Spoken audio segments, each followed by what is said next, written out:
Eu até costumo fazer uma brincadeira, Marcos, para elucidar, que era o seguinte. Antigamente, qual era o perímetro de segurança de uma empresa? Era o meio físico, né? Sim. Então era um muro ali, tudo Era fechadinho. Aí o segurança lá, dizendo quem entra e quem sai.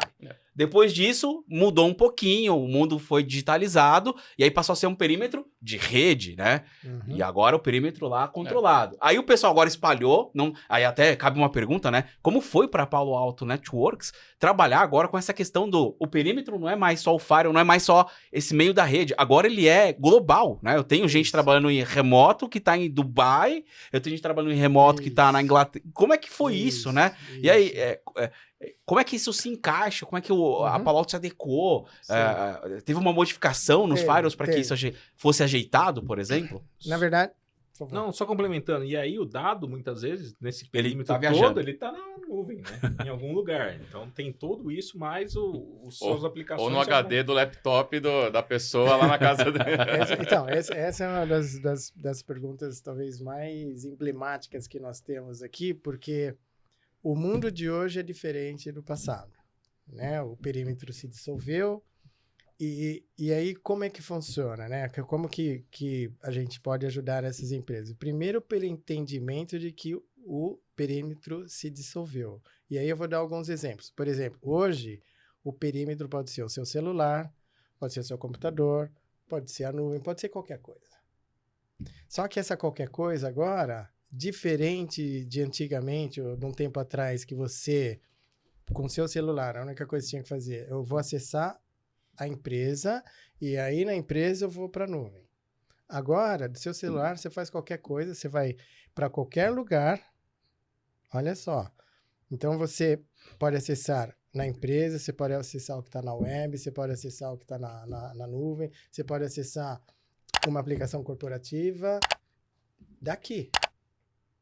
Então, que controle que hoje eu preciso para isso? Né? Então, esse é um ponto fundamental de entendimento também.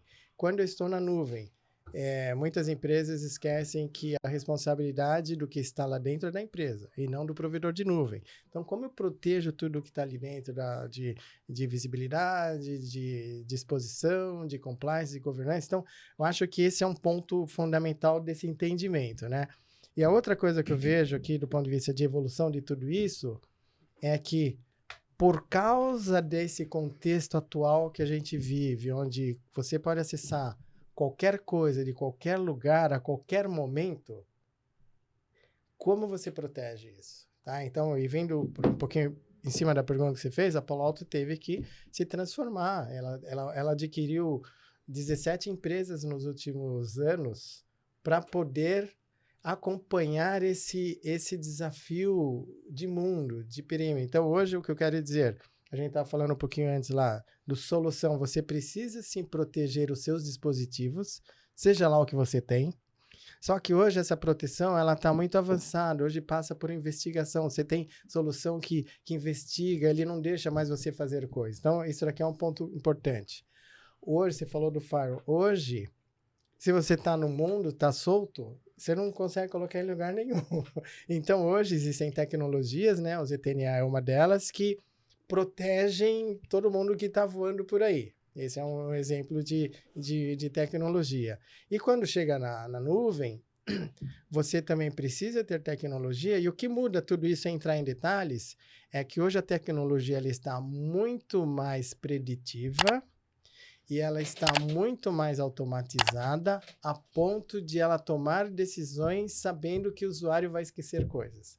Sabendo que o usuário vai infringir LGPD, sabendo que ele vai deixar uma coisa mal configurada, sabendo de tudo isso, que é normal, é comportamento humano, hoje a tecnologia está muito mais avançada, seja com machine learning, seja com inteligência artificial. Então, não é hoje uma questão de tecnologia, é uma questão de como você se organiza, né, do ponto de vista da empresa, de entender, e o que a gente está falando um pouquinho, pode não ser em cima da aquisição, mas pode ser adquirindo um serviço que te dá essas características. Então, acho que o ponto aqui não é mais um mundo tradicional.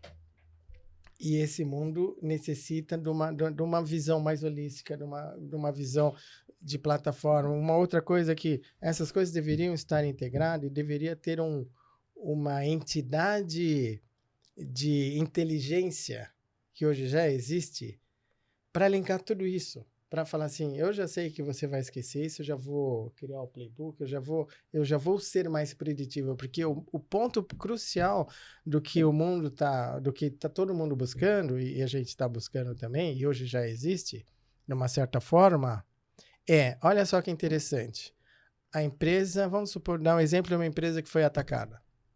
Tá, ela foi atacada e vamos chamar alguém para ajudar na investigação, no forense. Vai fazer o forense. Aí você vai levar um mês para fazer a investigação, para pegar todos os dados e tudo o que aconteceu, para chegar à conclusão de que durante aquele mês o atacante entrou por aqui, fez isso, fez tudo aquilo e criptografou. Olha que interessante. Demorou um mês, mas os dados já estavam lá. Estava tudo lá. Ele só teve que olhar para trás. Mas ele já existia. Estava tudo lá. O rastro estava lá. Se tudo existisse, o rastro estava lá, por que não a gente não consegue predizer isso? Por que não a gente já não consegue, de uma forma automática com inteligência artificial, já avisar que está acontecendo ou já mitigar isso? Esse é um ponto fundamental do mundo que a gente está hoje.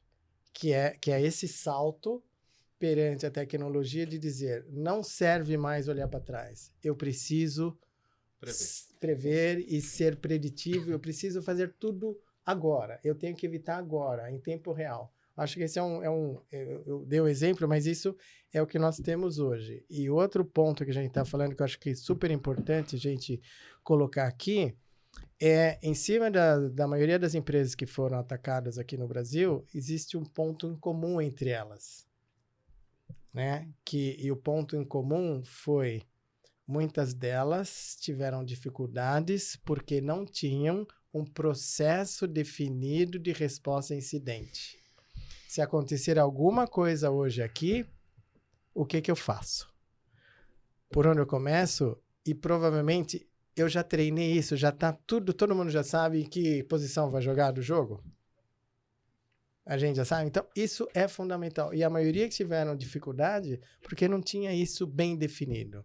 Se a gente faz aquele treinamento do CIBA, que todo mundo tem que descer a escala, então todo mundo sabe se acontecer, o que tem que fazer. Não, o ataque é que nem um prédio colapsando. Se você demorar para responder, né? O prédio não vai sobrar mais nada dele, né? Então, e o que eu quero dizer é que isso vai continuar acontecendo. Então, fica um alerta para as empresas fazerem essa reflexão de tudo. Qual é o meu estágio de maturidade? Qual é o gap? O que eu faço? E onde eu protejo primeiro? Como eu me fortaleço continuamente? E se acontecer, vamos então fazer um exercício. Se acontecer, o que a gente faz? Qual é o dia zero, né? O que eu vou fazer O que eu vou fazer? Acho que esse é um exercício importante que eu concordo, o board tem que fazer. Qual a exposição que a minha empresa tem? Porque tivemos empresas aqui que foi mais que uma vez. Tem que estar na pauta, é que nem acho que investimento, né? Que todo mundo fala, qual que é o seu apetite para risco? Acho que para os stakeholders tem que ter um pouco dessa conversa. Qual que é o seu apetite para risco?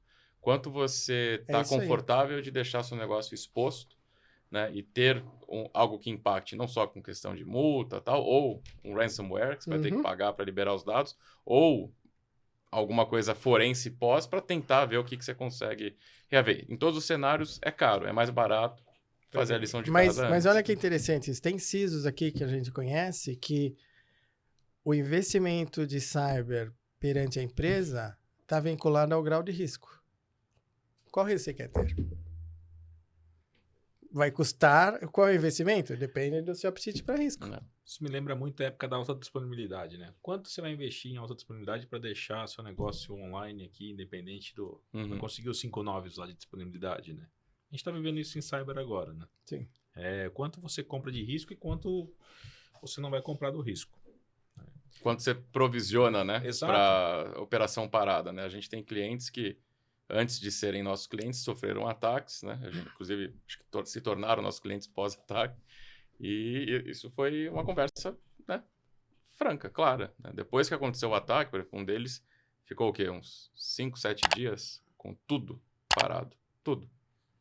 Do e-mail, acho que ao sistema de crachá, as linhas de fábrica, os bancos de dados, tudo travado, sem acesso. Todos os funcionários tinham que usar o telefone pessoal, né, o WhatsApp, para e-mail pessoal para conseguir fazer inclusive, foi até nesse momento que eles contrataram a gente para fazer um serviço lá. E você vê, pô, quer dizer, quanto custou isso, né? E tudo era, a gente sabe, em hindsight, né? Sim. Tudo era evitável, tudo era remediável também, Sim. pós-ataque. E, enfim, não foi, né? Então eles sofreram todas as piores consequências de um ataque.